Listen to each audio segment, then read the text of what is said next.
An overview and some case histories.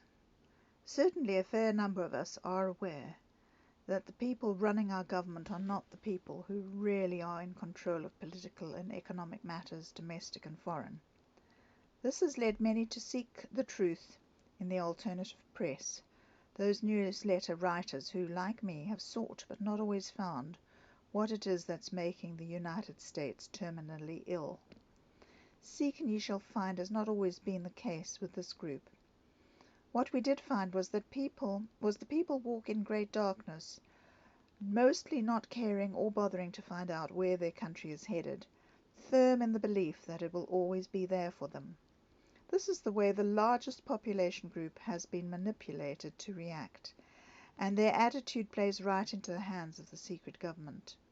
We frequently hear about they doing this or that or the other.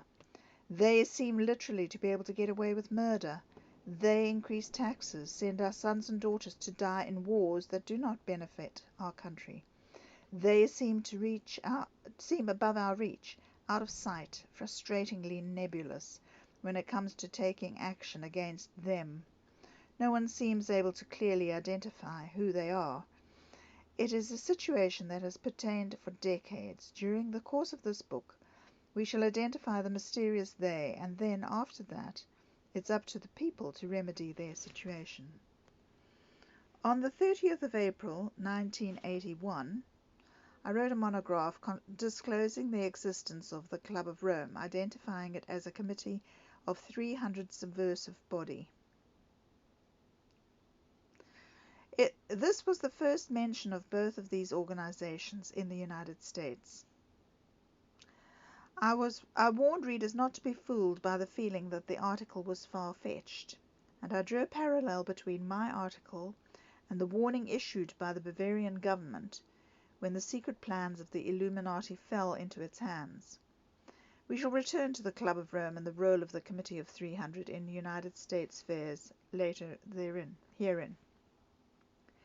Many of the predictions made in the 1981 article have since come to pass, such as the unknown Felipe González becoming Prime Minister of Spain and Mitterrand being returned to power in France, the downfall of Giscard d'Estaing and Helmut Schmidt, the return to power of Swedish nobleman and Committee of 300 member Olof Palme, the nullifying of Reagan's presidency, and the destruction of our steel, auto and housing industries in terms of the post-industrial zero-growth order handed down by the Committee of 300.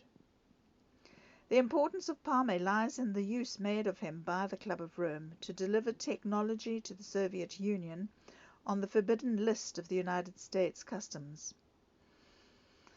And Palme's worldwide communications network employed to train the spotlight on the phony Iran hostage crisis, while he shuttled back and forth between Washington and Tehran in an effort to undermine the sovereign integrity of the United States and place the phony crisis in the realm of a Committee of 300 institution, viz. The World Council at The Hague, Holland. In what is a fact, an open conspiracy against God and man, which includes enslaving the majority of humans left on earth after wars, plagues, and mass murder have done with them, it is not well hidden. In the intelligence community, it is taught that the best way to hide something is to place it in open view. As an example of the foregoing, when Germany wanted to hide its prized new Messerschmitt fighter plane in 1938, the aircraft was put on display at the Paris Air Show. While secret agents and spies were collecting information from hollow tree trunks and from behind loose bricks in a wall, the information they sought was staring them right in the face. The upper-level parallel secret government does not operate from dank basements and secret underground chambers. It places itself in full view in the White House, Congress, and in number 10 Downing Street and the Houses of Parliament. It is akin to those weird and supposedly terrifying monster films, where the monster appears with distorted features, long hair and even longer teeth, growling and slavering all over the place. This is a distraction. The real monsters wear business suits and drive to work on Capitol Hill in limousines. These men are in open view. These men are the servants of the one world government, New World Order. Like the rapist who stops to offer his victim a friendly ride, he does not look like the monster he is. If he did, his intended victim would run off screaming in fright. The same applies to government at all levels. President Bush does not look like a faithful servant of the upper-level parallel government, but make no mistake about it, he is as much a monster as are those horrors found in horror movies. Stop for a moment and consider how President Bush ordered the brutal slaying of 150,000 Iraqi troops in a convoy of military vehicles carrying white flags on their way back to Iraq under Geneva Convention rules of agreed disengagement and withdrawal. Imagine the horror of the Iraqi troops when, in spite of waving their white flags, they were mowed down by American aircraft. In another part of the front, 12,000 Iraqi soldiers were buried alive in trenches they occupied. Is that not monstrous in the truest sense of the word? From where did President Bush get his orders to act in this monstrous fashion? He got them from the Royal Institute for International Affairs, who received its mandate from the Committee of 300, also known as the Olympians. As we shall see, even the Olympians do not hide their faces. Oftentimes they put on a show which could be likened to the Paris Air Show, even as conspiracy buffs spend their time fruitlessly searching in the wrong places and in the wrong direction. Note how the Queen, Elizabeth II, performs the ceremonial opening of the British Parliament. There, in full view, is the head of the Committee of 300. Have you ever witnessed the swearing-in ceremony of a United States President? There, in full view, is another member of the Committee of 300. The problem is only one of perception. Who are the conspirators who serve the mighty, all-powerful Committee of 300?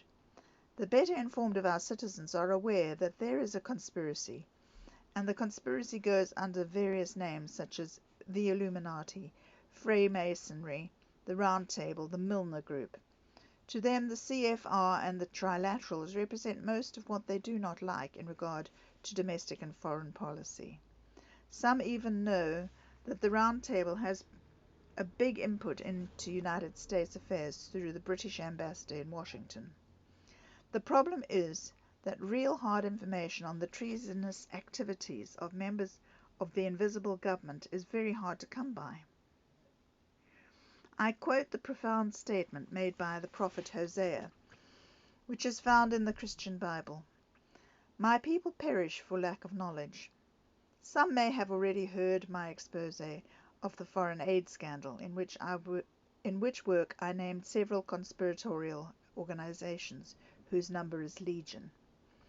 Their final objective was the overthrow of the U.S. Constitution and merging of this country chosen by God as his country with a godless one world, New World Order government which will return the world to conditions far worse than existed in the Dark Ages.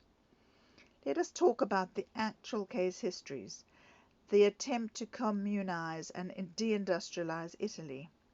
The Committee of 300 long ago decreed that there shall be a much smaller and better world. That is their idea of what constitutes a better world. The myriads of useless eaters consuming scarce natural resources were to be culled. Industrial progress supports population growth. Therefore, the command to multiply and subdue the earth found in Genesis had to be subverted. This called for an attack upon Christianity, the slow but sure disintegration of industrial nation-states, the destruction of hundreds of millions of people referred to by the Committee of 300 as surplus population, and the removal of any leader who dares to stand in the way of the Committee's global planning to reach the foregoing objectives. Two of the Committee's earliest targets were Italy and Pakistan. The late Aldo Moro, Prime Minister of Italy, was one leader who opposed zero growth and population reductions planned for his country, thereby incurring the wrath of the Club of Rome, commissioned by the Olympians to carry out its policies in this regard. In a Rome courtroom on November 10, 1982, a close friend of Moro's testified that the former Prime Minister was threatened by an agent of the Royal Institute for International Affairs, who is also a Committee of 300 member, while he was still the US Secretary of State. The meteoric rise of the man the witness named as Kissinger will be dealt with later. It will be recalled that the Prime Minister Moro was kidnapped by the Red Brigades in 1978 and subsequently brutally shot to death. It was at the trial of members of the Red Brigades that several of them testified to the fact that they knew of high-level US involvement in the plot to kill Moro. When threatening Moro, Kissinger was obviously not carrying out US foreign policy, but rather acting according to instructions received from the Club of Rome, the foreign policy arm of the Committee of 300. The witness who delivered the bombshell in open court was a close associate of Moro's, Corrado Guerzoni. His explosive testimony was broadcast over Italian television and radio on November 10, 1982, and printed in several Italian newspapers, yet this vital information was suppressed in the US. Those famous bastions of freedom with a compelling right to know, the Washington Post, the New York Times, did not think it important to even print a single line of Guerzoni's testimony. Nor was the news carried by any of the wire services or television stations. The fact that Italy's Aldo Moro had been a leading politician for decades and who was kidnapped in broad daylight in the spring of 1978, all of his bodyguards butchered in cold blood, was not deemed newsworthy, even though Kissinger stood accused as an accomplice to these crimes.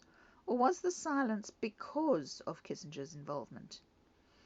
In my 1982 expose of this heinous crime, I demonstrated that Aldo Moro, a loyal member of the Christian Democrat Party, was murdered by assassins controlled by P2 Masonry, with the object of bringing Italy into line with the Club of Rome, orders to deindustrialize the country and considerably reduce its population.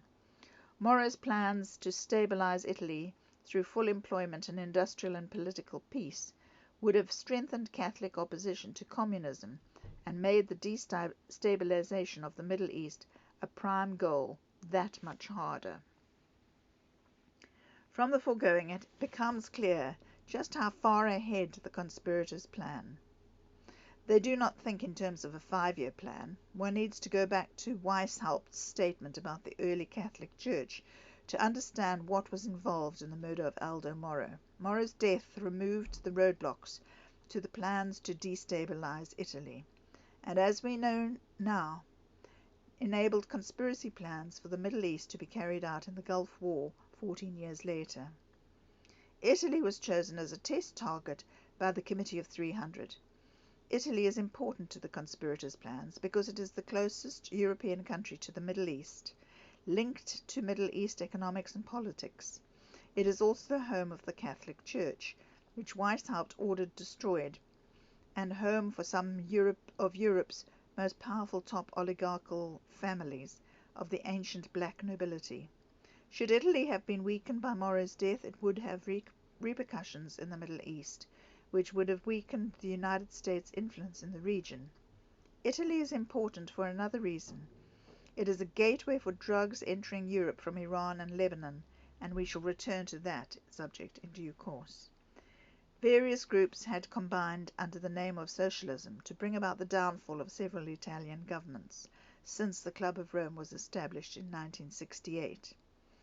Among these are black nobility of Venice and Genoa, P2 Masonry and Red Brigades, all working for the same goals.